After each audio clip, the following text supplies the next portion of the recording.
A ver, entonces vamos a empezar.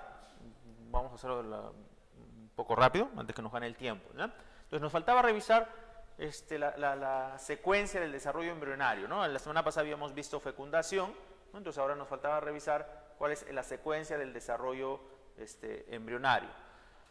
¿El cigoto qué es? El cigoto es la célula que resulta de la unión de los dos gametos, ¿no? La fecundación ocurre en el ser humano, la fecundación ocurre en las trompas de falopio, ¿no es cierto? Ahí ocurre la fecundación. Entonces, ¿qué se va a formar? Se va a formar el cigoto. El cigoto es la célula resultante de esa fusión de núcleos, del núcleo masculino con el núcleo femenino. Entonces se forma un cigoto. Ese cigoto, recuerden que es diploide, ¿verdad? Los gametos son haploides. En el caso de los humanos, el espermatozoide tiene 23 cromosomas, el ovocito 23, al fusionarse, forman un cigoto de 46 cromosomas. Bien, ese cigoto entonces, va a ir avanzando a lo largo de las trompas de falopio y más o menos hacia 30 horas después de ocurrida la fecundación van a empezar las primeras divisiones, ¿no? Entonces, esta célula se va a dividir en dos, luego se formarán 4 células, estadio de 8 células, estadio de 16 células.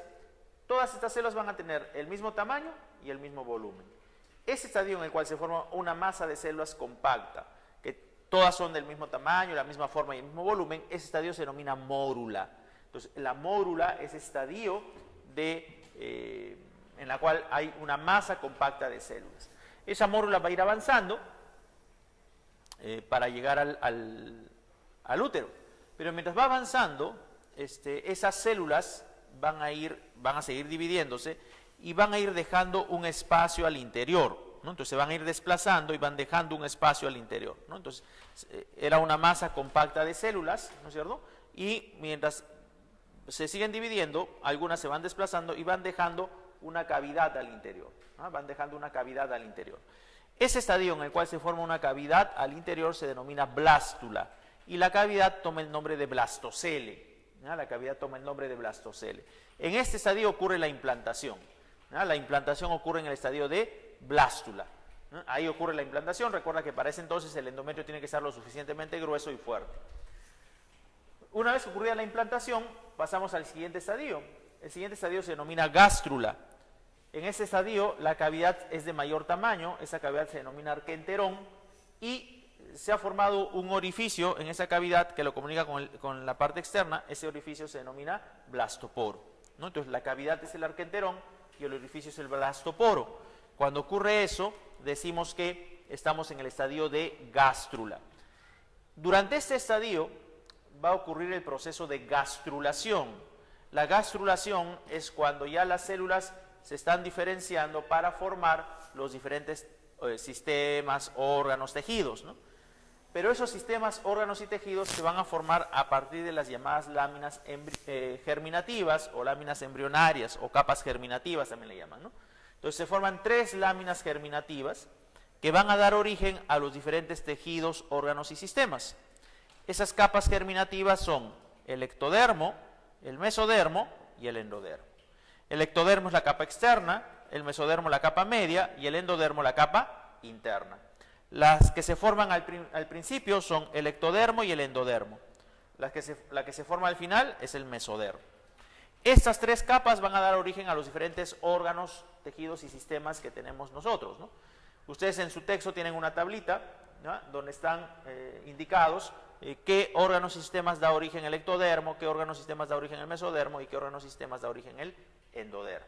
Entonces, estas son las capas germinativas que dan origen a sus diferentes tejidos y órganos.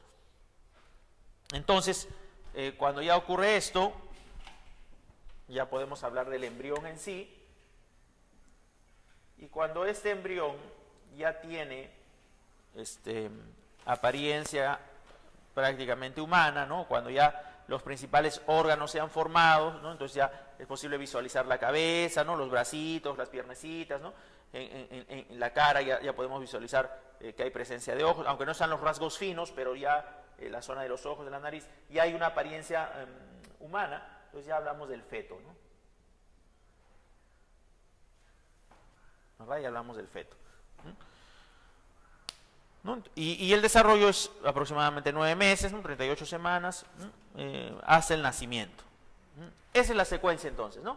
Cigoto, mórula, blástula, gástrula, embrión y feto. Ahora, esta criatura que nace, ¿no? Va a ser un recién nacido que va a tener o ha heredado características tanto del padre como de la madre, ¿no? Porque recuerden que el cigoto se formó de la fusión de un espermatozoide con un ovocito. El espermatozoide tiene 23 cromosomas, el ovocito tiene 23, se forma un cigoto de 46 cromosomas. Este cigoto está heredando información genética del padre e información genética de la madre, ¿no es cierto? Está heredando ambas informaciones, ¿no? Tanto del padre como de la madre, ¿no? Del padre y de la madre. Esos mecanismos que explican cómo es que se heredan esas características, ¿verdad? Cómo es que las características del padre o las características de la madre se pueden transmitir a la descendencia, ¿no? Esa rama de la biología que se encarga de estudiar cuáles son esos mecanismos de la herencia es la genética, ¿no? Que es justamente lo que vamos a hablar ahora, ¿no es cierto?, acerca de esa área de la biología que es la genética. Entonces, ¿la genética qué es? La genética es la ciencia de la herencia y la variación, ¿no? La genética va a ser la ciencia de la herencia y la variación. Es la ciencia que se encarga de estudiar cuáles son los patrones hereditarios, ¿no? Cómo se transmiten las características, ¿verdad? ¿Por qué nos parecemos a nuestros padres? ¿Qué características podemos heredar? ¿Qué características podemos transmitir a nuestros hijos? ¿No? Entonces, esa ciencia que se encarga de estudiar los patrones hereditarios se denomina genética. El padre de la genética es un religioso. Se le considera el padre de la genética a Gregorio Mendel, ¿no? Mendel es considerado como el padre de la genética, ¿no? Mendel hizo una serie de experimentos en una planta que es la alberja, y a partir de esos experimentos que hizo, de estos cruzamientos, ¿no? Él hizo una serie de cruzamientos para analizar cómo se heredaban esas características a la descendencia. A partir de esos cruzamientos, él planteó unos postulados que nosotros luego los conocemos como las leyes de Mendel, ¿verdad? Nosotros los conocemos luego como las leyes de Mendel. Bien, antes de hablar de las leyes de Mendel, es necesario definir algunos términos, ¿no? Es necesario definir algunos términos que son muy usados y muy comunes cuando analizamos problemas de genética, ¿no? Entonces tenemos que familiarizarnos con ciertos términos, tenemos que familiarizarlos con ciertos conceptos que nos van a permitir entender mejor cómo poder desarrollar o cómo poder entender esos problemas. ¿Cuáles son esos términos? A ver, uno de ellos es el genotipo. ¿Qué cosa es el genotipo? El genotipo viene a ser la constitución genética del individuo, ¿no? Es la constitución genética del individuo. Son los genes que presenta el individuo. Son los genes que determinan una característica, ¿no es cierto? Cada uno de nosotros tiene un conjunto de genes para ciertas características. Ese conjunto de genes, esos genes, constituye el genotipo. Cada uno de nosotros tiene un genotipo. Es la constitución genética del individuo. Entonces, cuando hacemos referencia a los genes del individuo, estamos haciendo referencia a su genotipo, ¿no? Estamos haciendo referencia a su genotipo. ¿Y qué es el fenotipo?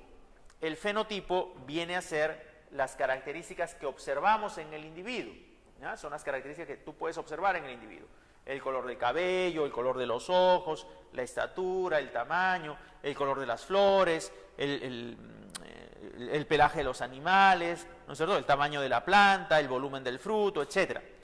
Lo que tú observas en los individuos viene a ser el fenotipo.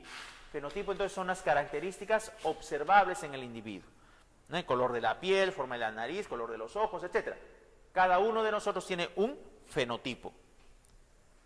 Y tenemos también un genotipo. Genotipo vienen a ser los genes, fenotipo la manifestación, las características que nosotros observamos. Y se dice que el fenotipo resulta de la interacción entre el genotipo y el ambiente. La interacción entre genotipo y ambiente, ¿ya? La interacción entre genotipo y ambiente determina el fenotipo, ¿ya? La interacción entre genotipo y ambiente determina el fenotipo. Entonces, fenotipo resulta de genes y su relación con el entorno, ¿no? Genes y su interacción con el ambiente. Entonces, una cosa es genotipo y otra cosa es fenotipo, ¿no? Una cosa es fenotipo y otra cosa es genotipo. Bien, ¿qué otros términos deberíamos tener en cuenta? El locus. ¿Qué cosa es el locus? El locus viene a ser el lugar que ocupa un gen en el cromosoma, ¿no? El lugar que ocupa un gen en el cromosoma toma el nombre de locus. Cada gen está ocupando un lugar en el cromosoma. ¿Los genes dónde están ubicados? Están ubicados en los cromosomas.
Los dos gametos, ¿no? La fecundación ocurre en el ser humano, la fecundación ocurre en las trompas de falopio, ¿no es cierto? Ahí ocurre la fecundación.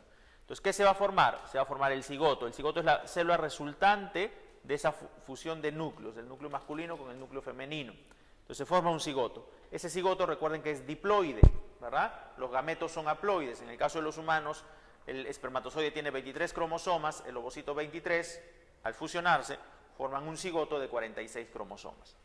Bien, ese cigoto entonces, va a ir avanzando a lo largo de las trompas de falopio y más o menos, un poco rápido, antes que nos gane el tiempo, ¿no? Entonces nos faltaba revisar la secuencia del desarrollo embrionario, ¿no? La semana pasada habíamos visto fecundación, ¿no? Entonces ahora nos faltaba revisar cuál es la secuencia del desarrollo embrionario. ¿El cigoto qué es? El cigoto es la célula que resulta de la unión de los...